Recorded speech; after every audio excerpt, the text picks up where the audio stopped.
Como todos los jueves, mi querida Marta Lamas. ¿Cómo estás, Marta? Bien, Mario.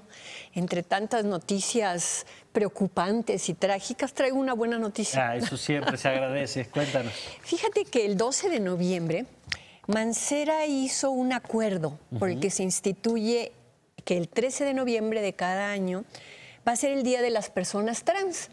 Y la gente podría decir, ay, bueno, qué babosada, ¿no? O sea, instituir un día, pero es una intervención simbólica que en este momento, que ha habido además asesinatos, crímenes de odio hacia mujeres transexuales, ¿no? Trabajadoras sexuales, está mandando un mensaje muy importante.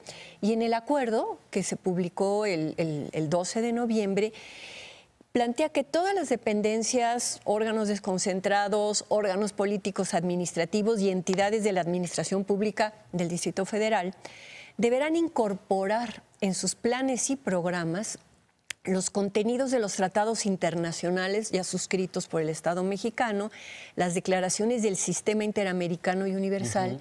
Y te acuerdas que hablamos aquí una vez de los principios de Yoyarta, ¿no? Que tiene que ver con esta cuestión de la identidad sexual y la diversidad en todas sus expresiones, ¿no? Y dice, con el fin de respetar, proteger, garantizar y promover los derechos de la población lésbica, gay, bisexual, transexual, transgénero, travesti e intersexual. O sea, es LGTBI que muchas veces sale. Y yo pienso que una de las cosas que se proponen es garantizar que toda persona goce, sin discriminación alguna, de todos los derechos y libertades consagrados en nuestra Constitución. Y más abajo dice que una de las cosas que quiere hacer es implementar acciones en la lucha contra las fobias hacia estas poblaciones, la homofobia, la transfobia.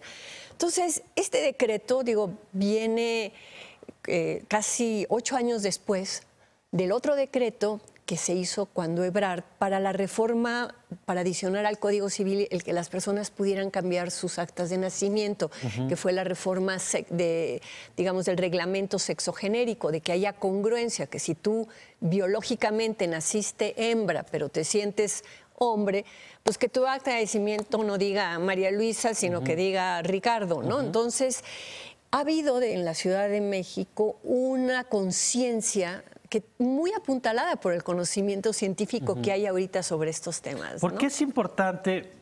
A ver, creo que estos temas tienen dos dimensiones. Primero, para las personas directamente involucradas. Totalmente. Que no es lo mismo que tú tengas que dar una batalla muy cuesta arriba, que de por sí la tienes que dar, contra una cultura donde la diversidad todavía a veces es más fácil, a veces muy difícil de entenderla.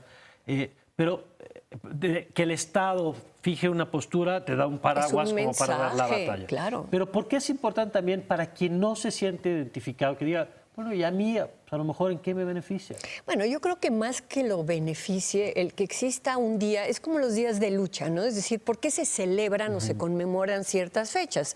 Porque llaman la atención sobre algo, ¿no? Entonces, aquí que sea Día de las Personas Trans, bueno, va a ser que muchísimas personas digan, ¿y por qué les vamos a dar un día? Es decir, ¿qué problemática tienen? O sea, primero visibiliza también. Visibiliza. Y cuando tú dices un día de las personas trans, pues las personas trans tienen muchas dificultades para conseguir trabajo.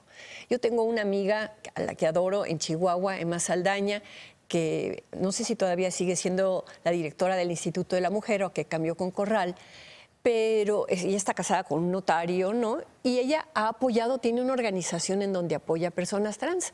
Y una de estas personas trans, bueno, necesitaba trabajo y le dijo ella a su marido que necesitaba una secretaria. Oye, pues, ¿por qué no te llevas a fulanita, verdad? Y el marido al principio dijo, bueno, pues es que vamos a perder cierta clientela, ¿no? Y ella le dijo, pero vas a ganar otra. Entonces, este cambio, el llevar, digamos, a una oficina a una mujer trans, que además era muy obvia y evidentemente una mujer trans, ¿no? Significó un parteaguas, digamos, en un grupo de personas que tuvieron que decir, yo me siento incómodo de que me atienda una secretaria trans. ¿Por qué? Eso es una actitud mía de resistencia. Me lo decías ¿no? hace rato, antes de empezar el programa, que me gustó mucho. Me decías, el tema de las alteraciones del cuerpo que va desde los aretes. Sí. Pero decías, no nos sorprende que una mujer se aumente el busto, que un hombre se haga una cirugía plástica para verse más joven. Sí. Pero hay temas que de pronto siguen tocando resortes que brincamos. Claro. Es que mira, yo creo que lo que está en el fondo de la discusión es esta sacralización que hemos hecho del cuerpo como algo natural y que de la biología se desprenden ciertas cosas. Y lo que la transexualidad viene a mostrar es que la identidad no se desprende automáticamente de las cromosomas que tienes, que tú puedes nacer hembra biológica o macho biológico y que en el proceso de crecimiento, de adquisición del lenguaje, de socialización, que tú vas a estar recibiendo toda la información que te rodea, pero además lo que se llaman en psicoanálisis mensajes enigmáticos, las cosas no se te dicen claramente, pero hay expectativas sobre tu persona, ¿no? Entonces los seres humanos tenemos adentro de nuestra mente un espacio que se llama el inconsciente que no controlamos. Y en ese espacio del inconsciente se hacen unas mezclas muy interesantes, identitarias también. Entonces, a muchas personas el tema de la fobia, por eso me pareció muy importante que en el acuerdo que hace Mancera se dice en la lucha contra las fobias hacia las poblaciones lesbianas, gays, transexuales, ¿no? La fobia es un miedo irracional, es un temor. Hay cosas que te dan miedo, ¿no? Digo, ves que se te avienta un animal o que van a chocar unos... Sí, y tiene ahí sustento. Pero hay ciertos miedos que tienen que ver con inseguridades propias, con cosas que no te sabes formular. Y todas las fobias vinculadas a la sexualidad, ¿no? Están básicamente ahí ubicadas en ese inconsciente. Bueno, por decirlo muy sencillo, mis amigos psicoanalistas que me escuchen van a decir cómo reduces algo tan complejo, pero bueno. No, pero lo que me parece muy importante de tu pregunta es eso, es decir, ¿por qué nos resulta incómodo, digamos, que nos atienda una persona que se ve que podía haber sido un macho biológico, pero que está vestido de mujer, con el pelo largo o maquillado? O es mucho más fácil para los hombres transexuales pasar, o sea, para una hembra biológica que se quiera hacer pasar por hombre, pues con la testosterona que te sale bigote y te sale barba, pues aunque seas flaquito y chaparrito, ya bigote y barba la gente te va a tomar por hombre, ¿no? En cambio, hay muchos machos biológicos que el proceso de ser percibidos que como su mujer, proceso además lo hicieron ya grandes, porque fíjate que está pasando una cosa bien interesante. El Tribunal de Justicia del Distrito Federal ya tuvo un taller sobre este tema porque están llegando papás y mamás con niños de 6, 7, 8 años que quieren cambiar su identidad, que no son mayores de edad, pero que ya se niegan a ir a la escuela como niños cuando se sienten niñas. Esto, yo sé que a muchos ahorita están corriendo a pagar la tele, pero no lo hagan, por favor.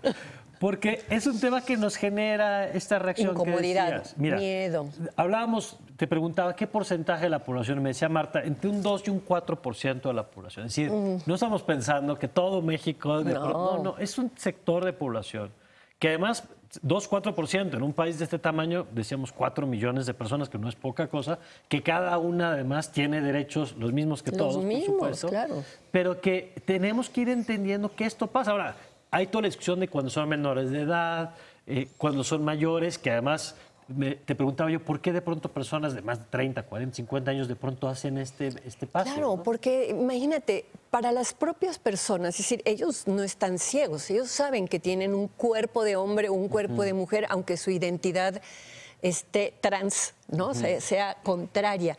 Muchos intentan ajustarse, muchos niegan eso, ¿no? Tratan de ocultarlo, tratan de hacer una vida normal, pero sale y sale y sale porque no controlamos nuestro inconsciente. Y la imagen inconsciente del cuerpo, como plantea Françoise Dolto, una psicoanalista francesa, es muy fuerte.